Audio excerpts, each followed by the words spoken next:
Merci.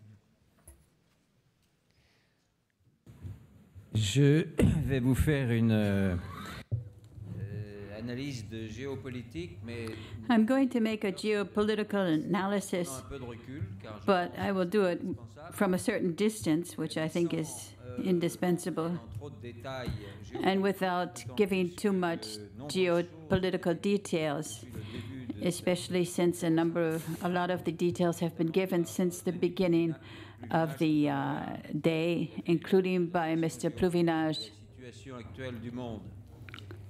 Je crois que cette conférence, I think that this international conference is very important because elle a lieu à Paris. it's taking place in Paris, in France, Des pays européens just like the other European countries porté une attention très grande. have not given much attention La révolution to représente the revolution que les that represent les BRICS, the agreements among the BRICS and among the Asian countries, l'accord dans la foulée des and the agreements chinoises et russes ont été conclus. Donc, taking place around the initiatives of China and Russia. So I hope that this conference will have a real impact and draw the attention of the French authorities to the reality that they are thinking in terms of the old geopolitics without recognizing that the world is changing and is changing very quickly. amélioration des relations internationales. And I hope this will lead to an improvement in international relations. Des Nations Unies, le 24 In his speech before the UN General Assembly on September 24, 2013, Iranian President Rouhani had some crucial things to say on how to improve relations among the nations of the world. He called the nations to treat their relations, mutual relations, with moderation, and to do away with the formula, in quotes, the military option is on the table, and to adopt instead the attitude of peace is always possible. And he proposed the formula, in quotes, the world against violence and extremism. The world, he said, is not the result of a balance between two blocs, nor is it dominated by one single power. It has become multipolar, and all states whose power basis depends on the ballot box, that is, that they are the expression of the will of the people, they are entitled to the same respect of their specific characteristics and their legitimate interest. No culture is superior to the others, and none should seek to impose itself. Such a program rooted in common sense and universal humanism is apparently not applied today, where we see endless conflicts everywhere, especially in the Mideast, but also in the center of Europe with Ukraine, or in Asia, where tensions increasingly oppose the United States and their allies to China. Since a direct nuclear confrontation among those powers that have the fatal weapon is impossible because of deterrence, which is active in spite of what some may say, those powers pursue their strategic objectives by maintaining regional crises, using their subjects as proxies. In 2007 in Munich, Russian President Putin delivered a remarkable speech at the OSCE meeting, the Organization for Security and Cooperation in Europe. And there Putin said that a new balance in the world was being created with an end to hegemonies. He added that democracy should take hold everywhere, but should respect differences in race, culture, and opinions, and should not let an authoritarian dominating majority oppress one or more minorities, but rather lead to that majority taking into account all the aspirations of the population.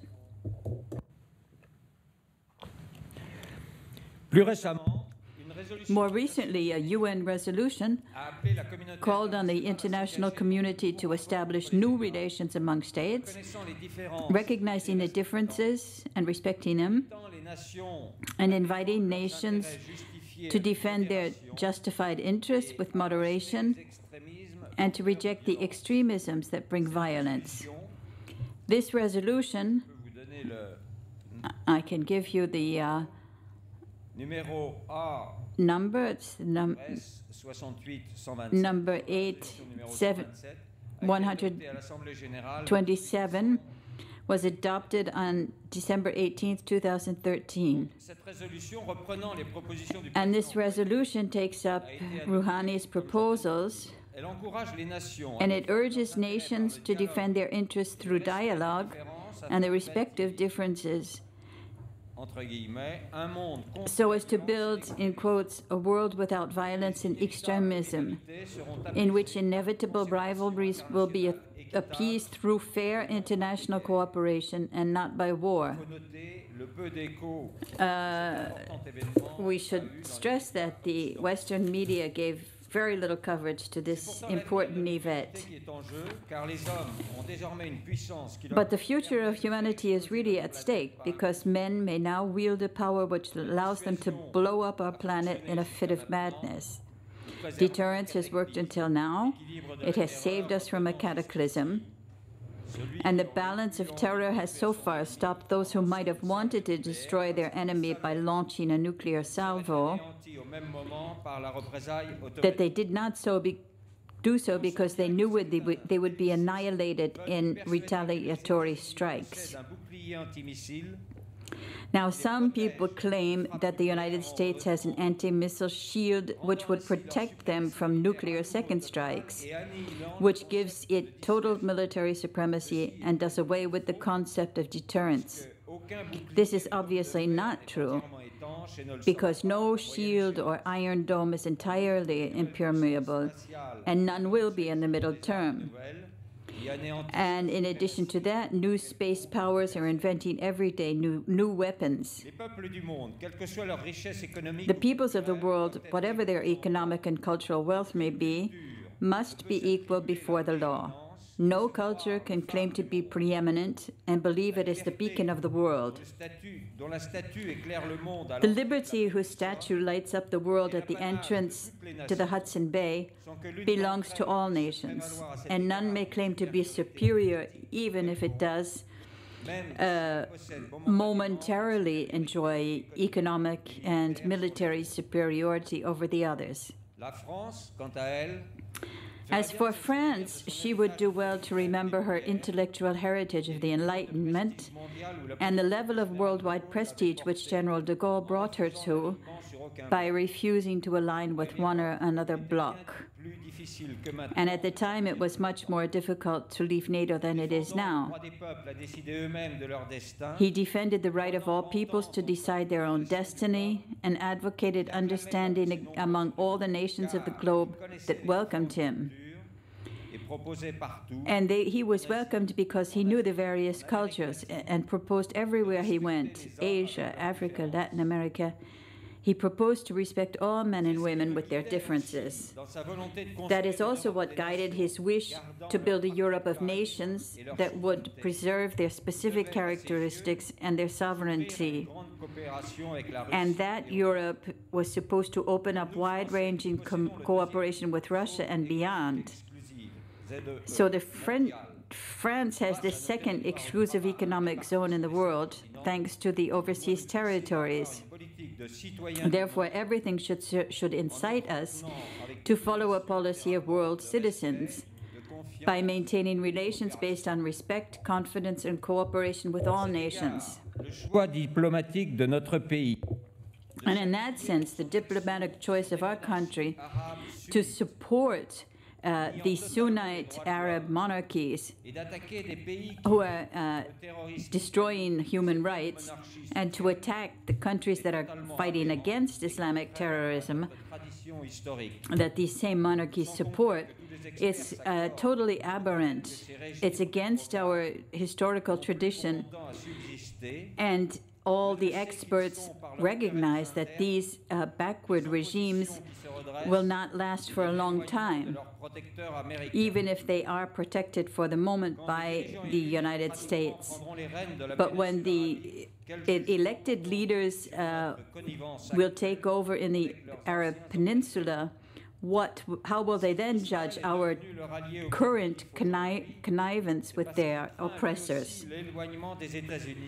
And Israel has become their objective ally today because it fears that the United States, if the United States removes its protection, that they will that will put an end to the so-called litigation between Shiites and Sunnis, and also the Daesh or the ISIS. Now, right now, the United States is beginning to change its strategy in the Middle East by getting closer to Iran, and they might decide to use it to fight against Daesh, which they know very well.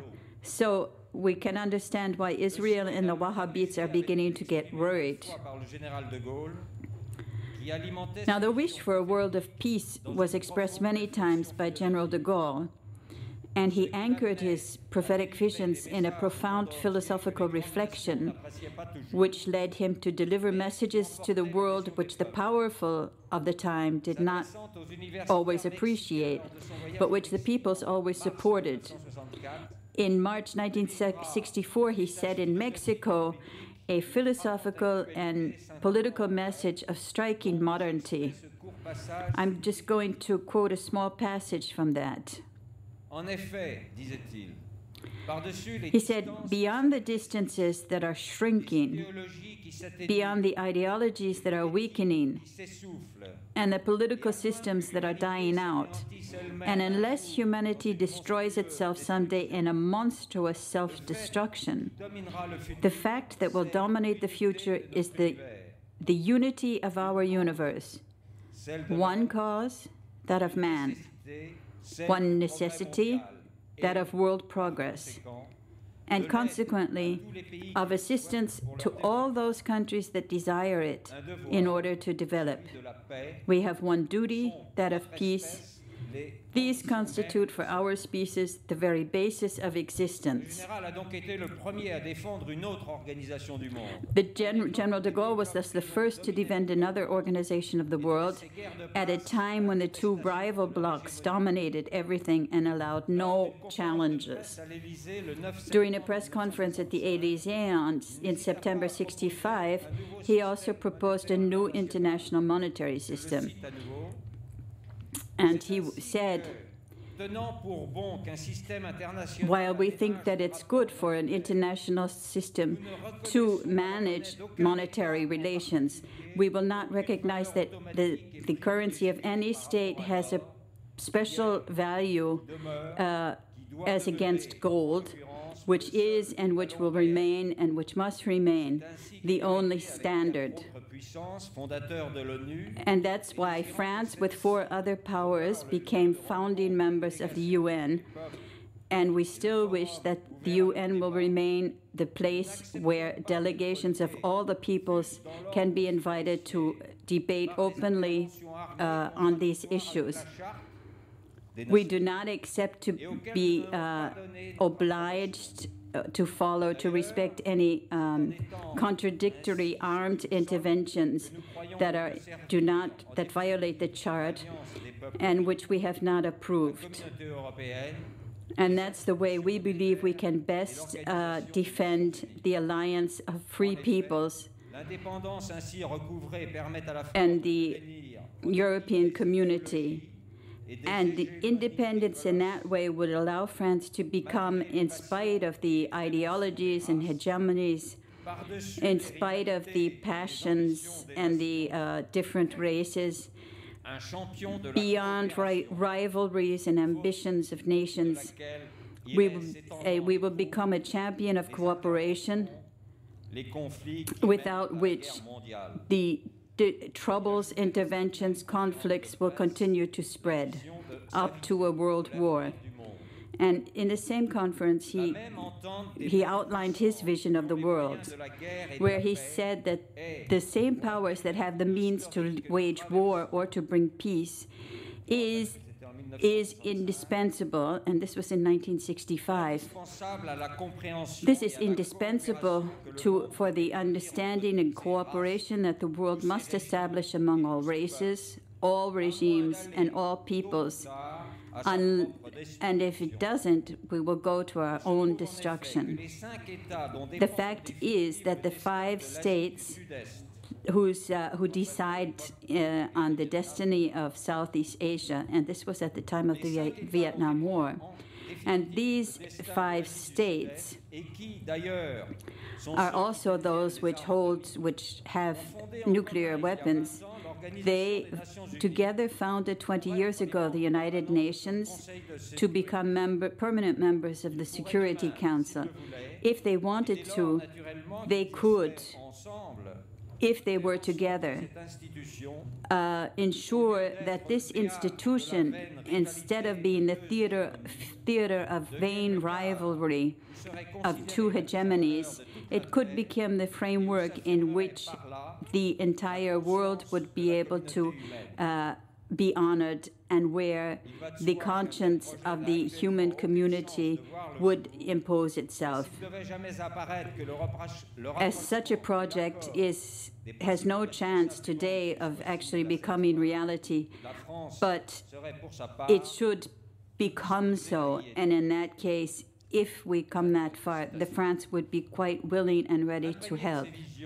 End of quote.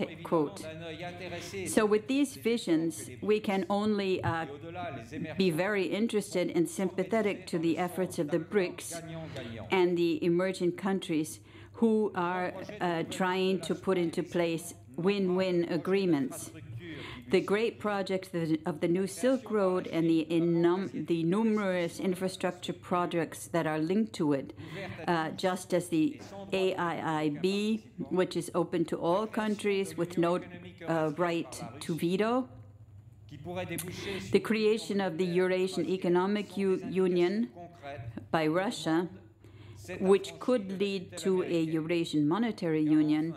These are concrete indications that the world is beginning to free itself from the American sponsorship, because the United States and its allies, that we commonly call the West, are only about 800 million to 1 billion inhabitants.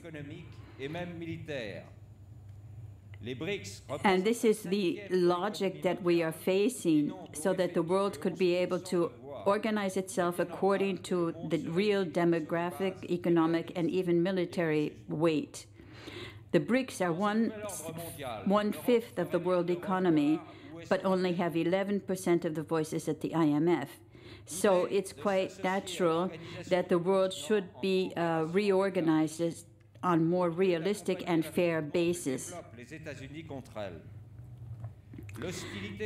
Now, we have the problematic of Russia and the confrontation that is developing between the United States and the U.S., between the United States and Russia.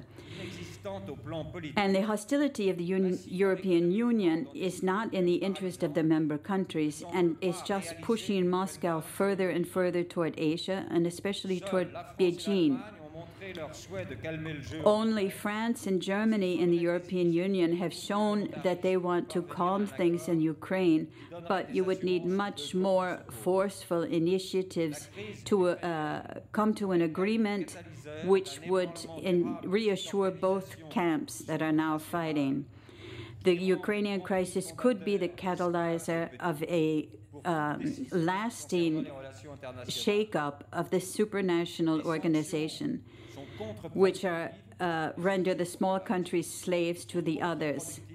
The sanctions are counterproductive, and many countries have expressed their opposition to extending them, including Italy, Hungary, Slovakia, Greece, and Cyprus, sometimes very openly so. France and Germany, the motors of the European Union, who are also, though, prisoners of those positions, they are not really committing themselves entirely to suspending the sanctions, or at least to easing them. But we know that there is a lot of opposition from economic groups within those countries. More and more voices in France, for example, are denouncing the refusal to deliver the Mistral ships to Russia, which is an inadmissible termination of a breach of contract. And I'm in contact on this with Ambassador Maillard, who was an advisor to General de Gaulle. He's very old today. And he is now preparing a communiqué to denounce the lack of the fact that France is breaking its promise by refusing to deliver the Mistral. So I'm waiting with impatience until he will deliver this. He's a very great diplomat, and I hope it will have an impact. The relations, international relations of the EU, though, are dominated by Brussels, which is clearly under American domination, which you can see in particular in Poland and in the Baltic states. How much longer can these founding countries accept to be subjected in such a way that they adopt positions which are contrary to their own interests? And I think that the internal dissensions in this European Union will manage to impose a reorganization of a Europe of sovereign nations who will take up again cooperation and dialogue with Russia. The future of humanity is in balanced cooperation between states of the world for win-win projects, which respect the specific cultures and aspects, but in the general interest of all. The war cannot be a means to settle rivalries or differences. We need for that diplomacy. And we must make sure that the great weapons nations of the world to begin to dismantle their arsenals. And to conclude, I would just recall the formula of President Rouhani: peace is always possible, instead of the military option is on the table. Thank you.